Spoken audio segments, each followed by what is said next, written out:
저희들이 계속 영상으로 이제 오전에 있었던 영빈관까지 가는 그 과정들, 카퍼레이드 했던 영상들을 다시 계속 보여드리고 있습니다. 보시면 알겠지만 지금 여성들은 다 한복으로 맞춰 입었고요. 남성들도 거의 같은 옷을 입고 있군요. 이것도 좀 저희가 볼 땐 좀 이례적인 모습 중에 하나입니다.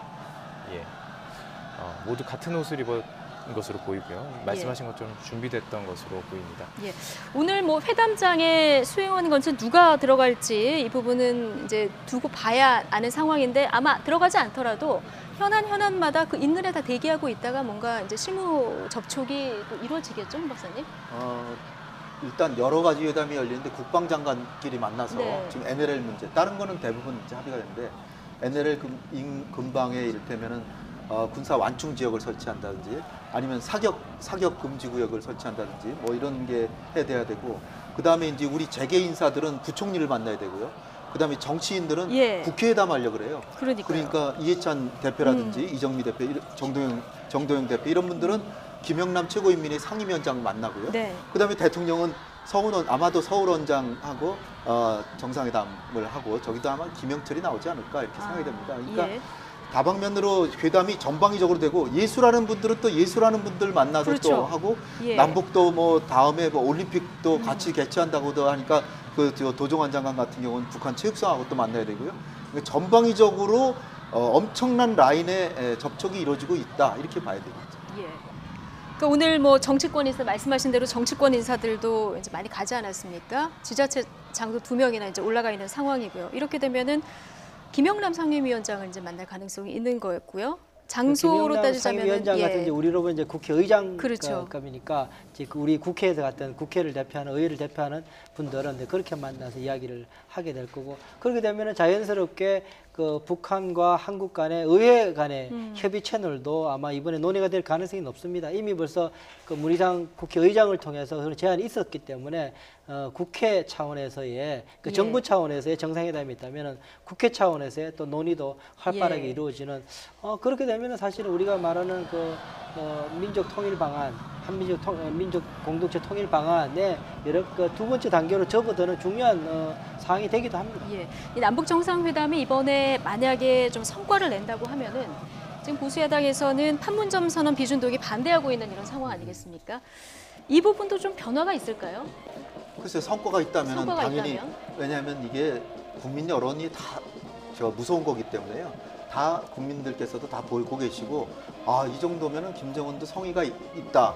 근데 이제 저런 환대하는 거 말고 비핵화 부분에서 성의를 보여서 내용이 중요한 거죠. 내용이 나오면 아마도 뭐 그 비준동의안 굳이 거부하는 게 아마 정치적으로 큰 손해를 볼 것 같으면 저는 동의하지 않을까 이렇게 생각이 되는데요. 사실은 저 대통령 가시기 전에 동의해서 다 이렇게 처리했으면 또 좋았다고 생각이 되지만 정부에서도 그걸 4월 27일 날 이게 된 거를 너무 그동안에 좀 시간을 너무 끌었죠. 이게 좀 미리미리 서둘러서 잘 설명하고 설득하고 이런 작업이 좀 필요했다라고 저는 생각합니다.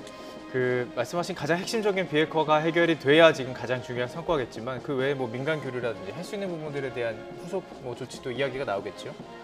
지금 뭐 올림픽도 2032년 같이 하려고 하고 있고요.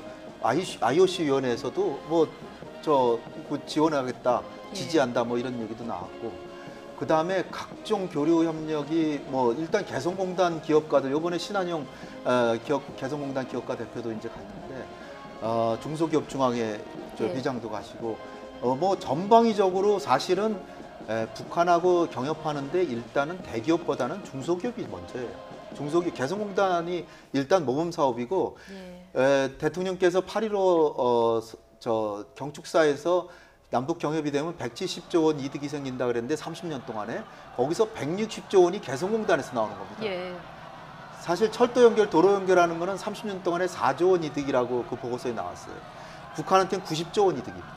그러면은 이 철도 연결하는 것보다 개성공단 재개하는 게 훨씬 더 중요하고 시급하고 우리에게는 정말 재원이 되는 그 사업인데 개성공단 재개 빨리 서둘러야 돼요. 그러니까 트럼프 대통령 빨리 설득해서 개성공단 재개부터 우리는 해야 되는데 미국이 단호하게 막고 있는 거 아니에요, 지금. 그러니까 그러기 위해서 미국이 뭐 무조건 막는 건 아니니까 비핵화에 약간의 성의를 보여서 그래도 안 풀어주냐. 제재라고 하는 건 저는 북한의 비핵화를 추동하기 위해서 하는 거지 북한을 그냥 아프게 하고 두들겨 패려고 하는 게 제재가 아닙니다.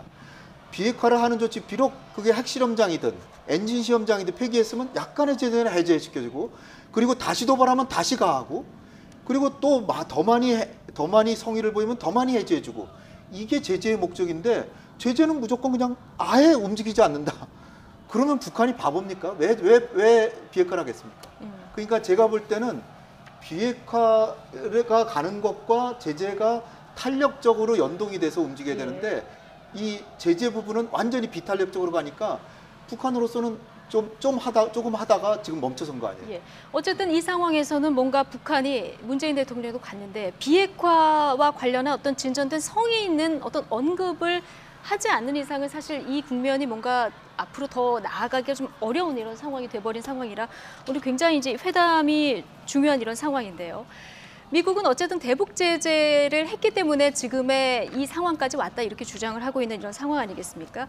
대북 제재에 걸리지 않는 그런 상황에서요. 남북 경협 어느 선까지 저희가 할 수 있는 겁니까? 우리 인도적 지원 같은 거는 사업들은 이제 여전히 가능한 사업일 것 같고요.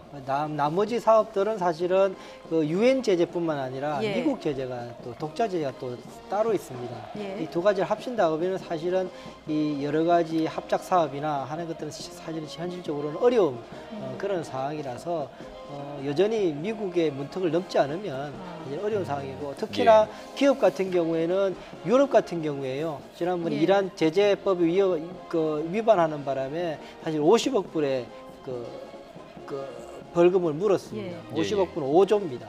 사실 이게 망할래 이거라도 물고 살아남을래 라고 할 정도의 센 그 제재가 있었거든요. 사실 대기업으로서는 그렇게 두려운 상황이라서 지금 그렇게 적극적으로 나설 수 없는 거고 그렇기 때문에 이번에 우리 대통령께서 가서 적극적인 설득을 뭐 윽박 지르는 그 해서는 안 될 겁니다. 협상이라는 게 윽박 지르는 건 아니니까 잘 설득을 해서 이런 국제 상황들 여러 가지 앞으로의 한 발 더 나아가기 위한 전략적 선택들에 대한 설득이 필요한 시점이다 생각이 듭니다. 이번에 뭐 국토부 장관, 해수부 장관, 뭐 코레일 사장 다 이제 함께 수행원으로 따라가게 되는 이런 상황이라서 철도나 도로, 산림과 관련된 의제들이 이제 논의가 될 텐데 여기서 어떤 합의를 이끌어낼 수 있는 상황은 지금 아니다 이렇게 볼 수 있는 산림 거죠. 같은 거는 할 수 있죠. 산림은 할 수 있고.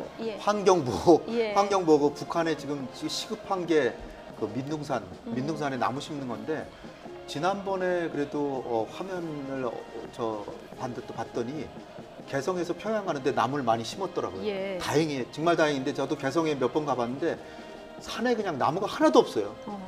그러니까 조금만 비 내리면 다 홍수가 되는 거예요. 그래서 이게 환경 보호 차원, 이거 우리 국토 수호를 위해서도 나무 심어주기 이런 건 적극적으로 해야 되고요. 그 다음에 지자체 협력 같은 것도 저는 상당히 해야 된다고 봅니다. 할 수 있는 부분이 있습니까? 경기도는 이재명 지사가 지금 못 갔는데 예. 경기도라든지 강원도, 서울시 해서 지자체 협력. 예. 이 사실 통일부가 너무나 많은 권한을 딱 틀어주고 지자체 협력을 조금 더 약간 풀어줘야 예. 됩니다. 조금 더 자유롭게 해줘야 되고. 근데 이러한 제가 말씀드리는 이 모든 게 비핵화에 있어서 뭔가의 진전이 없으면 국민 여론도 그렇고 미국도 그렇고 이게 되지는 않기 때문에 근데 그게 바로 이러한 많은 이득이 경협이나 모든 협력이 비핵화가 안 되면 안 되기 때문에 김정은 위원장의 어깨가 그만큼 더 무거워. 이게 김정은 위원장이 주는 압박이죠. 제가 볼 때는 뭔가 성의가 표시가 있을 거라고 좀 봅니다. 이산가족 상봉은 어떨까요? 정례화라 추진을 얘기하고 있는데요. 가능한 부분 아니겠습니까? 임정석 그 비서실장이 그 이야기를 한 게 뭐냐 하면 근원적 해결을 시도하겠다라고 이야기를 하고 있습니다. 그 근원적 해결이라는 것은 사실 뿌리째 뽑겠다는 거죠. 지금까지 어려웠던 상황들, 정치적인 그 진폭 때문에 못해왔던 그런 상황들을 일소하고 그야말로 아주 안정된 그 인도적인 서로 간의 가족 간의 만남, 혈육 간의 만남을 이루어내겠다라고 말씀을 했었는데요. 어느 정도까지 이룰지 우선은 이제 뭐 상시면에서부터 시작해서 화상면회, 서신면회, 전수조사를 통해서 일단 실체를 알아야 되거든요. 우리가 5만 6천 명 정도 지금 그 대기하고 있는 상황인데요. 그 상황을 파악하고 나면 그 후속 조치로 상시적으로 상시면회소를 활용해서 그렇게 하는 방법까지 좀 진전이 돼야 되는데 상황인데 거기에 대해서 우리 대통령께서도 이번에는 좀 이야기를 하시려고 그런 상황이라서 큰 기대가 가는 부분 중에 하나입니다. 예. 우리 대통령 당신 자신이 이산가족이에요? 이산가족 그 고모인가 이모인가 뵌 적 있잖아요. 만나시기도 했습니다. 그래서 이 문제는 대통령께서 아주 심각한 문제로 생각하고 예. 지금 대부분 고령이시고 5만여 명이 지금 남았는데 빨리 서두르지 않으면 다 만나지 못하고 그렇죠. 이미 많이 돌아가셨습니다. 그래서 예. 지금 이제 꼭 해야 될 게 전수조사. 전수조사. 예. 살아계신지 안 살아계신지부터 빨리 조사하는 걸 그거라도 합의를 해야 돼요. 그래서 일단 살아계시다. 예. 그러면 서신왕래 또는 영상통화, 얼굴이라도 보면서 그렇죠. 통화한다든지 예. 그 다음에 이제 뭐 만나는 거는 100명 가지고는 안 돼. 500명씩 만나다든지 네. 아니면 매달 만난다든지. 네. 네, 그래서 다양화하고 대량화하고 그리고 지난번에 보셨듯이 그쪽에 이동하시는 것도 거의 불가능해요. 경기도에 계신 분들 거기까지 가시는 것도 어려운 상황이니까 경기도 북부에도 상봉소 같은 거, 간이상봉소 또 하나 만들고 이런 식으로 해서 적극적으로 해서 10년 내에 다 만나게 해드리지 않으면 사실은 이 문제는 우리가 정말 그 소명을 못하고 정말 많은 한을 품고 이산가족분들께 죄를 짓는 거죠. 그렇죠. 지난번에 저희가 이제 이산가족들이 만나는 장면을 봤습니다만은 한 번 만나고 나면은 그 다음에 이산가족분들이 더 이제 마음을 아파하고 또 실제로 아프기 때문에 육체적으로도 많이 아픈 이런 경험을 겪는다고 하십니다. 그야말로 이제 생리별을 하는 이런 상황이라서요. 기다릴 때는 희망이라도 있었죠. 한번 만나고 예. 나면 다시 만날 다른 분들도 기다리고 있는 분들이 계시기 때문에 만나고 나면 사실 2박 3일의 그 순간을 떠나고 나면 이제 그게 마지막이 되는 이제 통일이 되어야 만난다고 하는 그런 상황이기 때문에 해결해야죠. 만남이 사실은 기쁨이 아니라 이제 희망이 끝이 예. 돼버린 그 상황이었기 때문에요.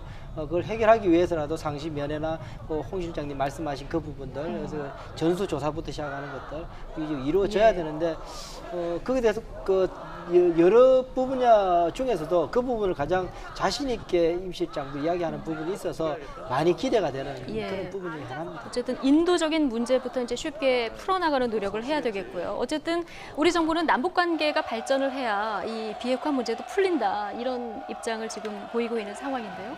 오늘 오후 3시 반에 한 차례 정상회담이 있고요. 내일 오전에 또 한 번 정상회담이 있은 후에 아마 합의문의 발표가 있을 것으로 예상되는데요. 어느 정도 선까지 얘기가 나오면 성공적이다 이렇게 볼 수 있을까요? 비핵화 의지를 다시 한번 확인하고 문서에 담으면 더 좋고요. 특히 언제까지 예. 1년 내는 아니라도 트럼프 대통령 임기 중인 2020년 말까지는 완료하겠다. 거기에 토를 달지 않고 조건을 달지 않고 그런 목표를 확실히 제시하고 그리고 우리 특사에게 했던 얘기도 문구를 답니다. 이를테면은 동시행동 원칙만 지켜진다면 적극적으로 비핵화할 용의가 분명히 있다. 예. 이렇게 못 박으면 저는 그 정도면 성공이라고 보고요. 예. 그 이상을 지금 우리가 유도한다는 것은 사실상 좀 어렵지 않을까. 예. 예. 남과 북 정상이 3번째 만났습니다. 지금 이야기 나눴던 것처럼 비핵화와 관련된 진전된 결과가 나왔으면 좋겠습니다. 예. 홍현익 세종연구소 수석연구위원, 이인배 협력안보연구원장과 이야기 나눴습니다. 고맙습니다. 고맙습니다.